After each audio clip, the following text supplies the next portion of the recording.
এইটো Cl কি হয় ক্লৰিডো তো এলফাবেট C আহিব কিন্তু EN মানে ইথেন তো ই এলফাবেট আহিলে তো কি লিখিম আমি ফাৰ্ষ্টত অবভিয়াছলি ক্লৰিডোটো লিখিম তো দুটা আছে কাৰণে কি লিখিলোঁ আমি ডাই ক্লৰিডো আৰু এটা বস্তু মন কৰিবা তোমালোকে যেতিয়া নাম লিখিবা IUPAC নেম লিখিবা সদায় মন কৰিবা ফাৰ্ষ্ট এলফাবেটটো কেপিটেল লেটাৰ হয় দেই আৰু কোঅৰ্ডিনেশ্যন এণ্টাইটিত একদম মন কৰিবা যাতে ক'তো স্পেচ নাথাকে হয় মেটেলৰ নাম লিখি আছা লিগাণ্ডৰ নাম লিখি আছা doesn't matter to as you don't have to put any space between them okay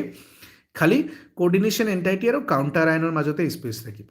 and then only the first alphabet will be capital so' dichlorido এইটো লিখিলোঁ তাৰপিছত ইয়াত কি লিখিম এতিয়া আমি 20 দুটা আছে ন 20 আৰু ইয়াৰ পুৰা নামটো লিখি দিম ইথেন 1,2 ডাই এমাইন